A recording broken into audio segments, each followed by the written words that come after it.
Well, this is not something I expected to ever see on the desk. This is the first taste of folding phones that anybody got. Royole with cheese.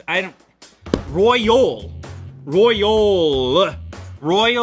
Flexpai. And it started the whole thing. It's a real thing. Look at that. It even won an award. Red Dot Design Award winner 2019. As of right now, the world's first commercially available folding smartphone. It folds like to the outside, kind of like a backwards fold, the opposite of what you do with your wallet. This was the first phone to showcase that type of implementation, but of course, popularized by the footage that came out afterwards of the Huawei Mate X, where people were like, I don't know which implementation is gonna be better. Welcome to Flexible Planet.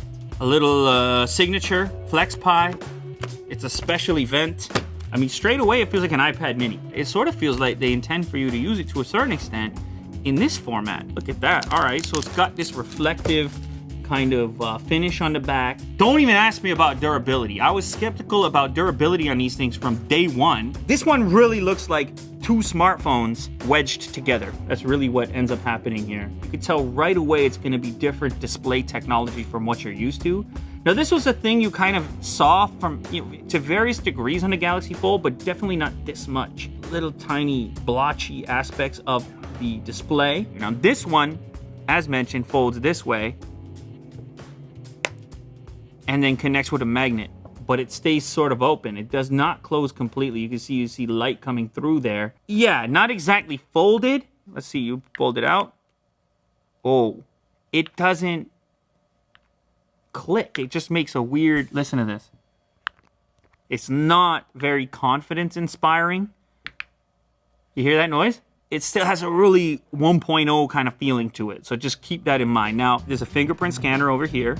Volume down, volume up, fingerprint scanner in the center. Your camera unit, and the only portion of the entire device which isn't a display is this piece right here. 2 camera modules and a flash right there. This is a cool unboxing experience. Look at all, you got all the little boxes. It's feeling very luxury at the moment. Power brick over here. We have USB Type-C, thank you very much. And they've also included a headset, braided cables. Let's check it out. Ooh, it's telling me how to fold it. Oh, they don't want you to touch. Look at this, okay? Do not squeeze the middle area of the screen while unfolding or bending. I mean, this is, again, when it comes down to confidence-inspiring behavior, this is not one of them, right? This little insight here is not making you super confident when they're like, do not touch this region. The last thing you want when you're setting it up is to be fearful of potentially interacting with it wrong and catastrophe striking. And of course, we're all very aware of that because of the situation with the Galaxy Fold. Leave the device unfolded when charging the battery, or will not use the device for a while. So you know what that kind of indicates to me is probably a heat thing. Please don't drop it. You can tell it's a 1.0. I mean, instructions for use, they're like, please be careful.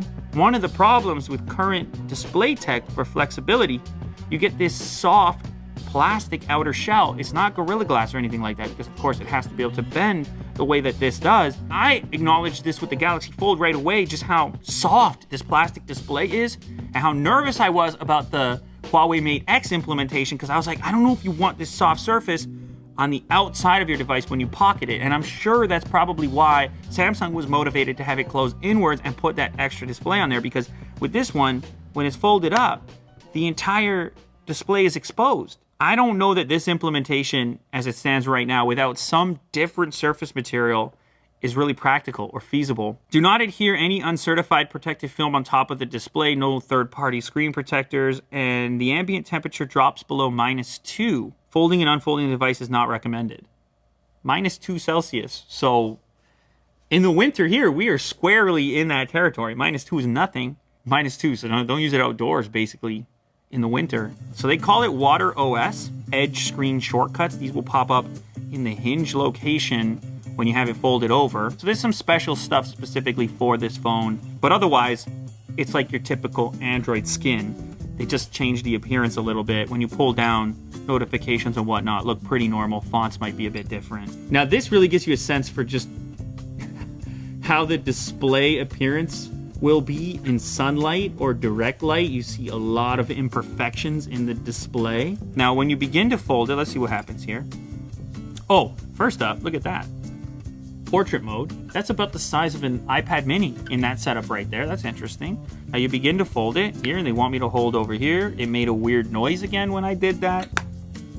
And the animation is not super smooth, but as you can see, you have access to the back of it, front of it, I think. Yeah, there you go. And of course, these quick access buttons as well. Interestingly enough, the front display is activated. The rear one turned off.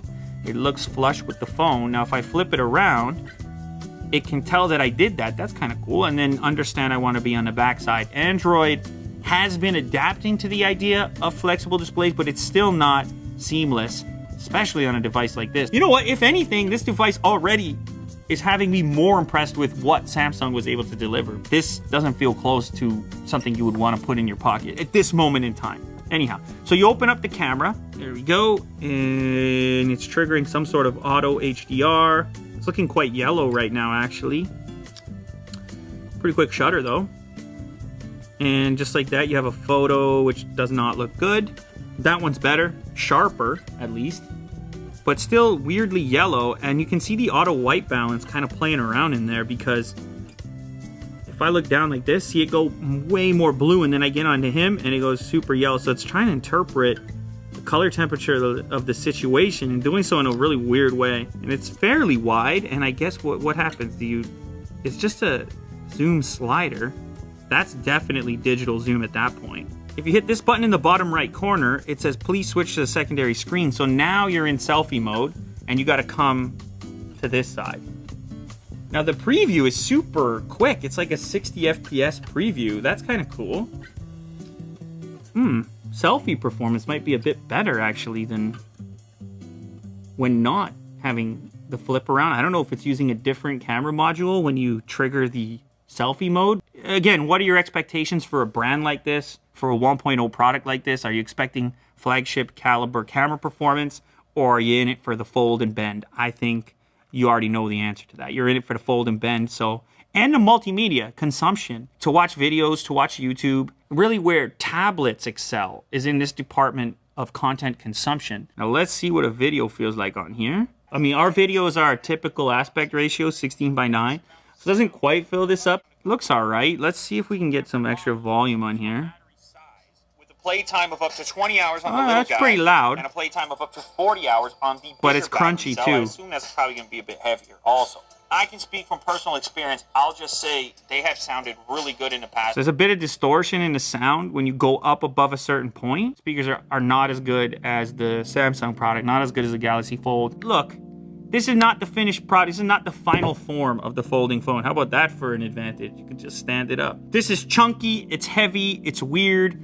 Actually, I kind of like it for that. The fact that it's so 1.0, it almost feels like you're holding a piece of history. It almost feels like you're holding an eventual artifact. This is the first piece of flexible display history that you can order. Like, you can order this thing as it stands right now. So just from an artifact status, it has some appeal, at least for me as a tech fan. But I'm not gonna recommend you buy it. It feels kinda wonky, and it's expensive as well. So Will just told me it's 1,300 bucks. So it's not a good decision right now to rush out and get some super early technology like this for most buyers. If you're a tech collector and you're looking for that early artifact and you just want to be on the fringe to be on the fringe, I'm kind of that guy. For the time being, maybe I gotta slip the SIM in. What do you guys say? I don't know. It's kind of my job, so I'm gonna do it. All right, fine. I'll put my SIM card in it. I'll suffer on your behalf. That's what I do.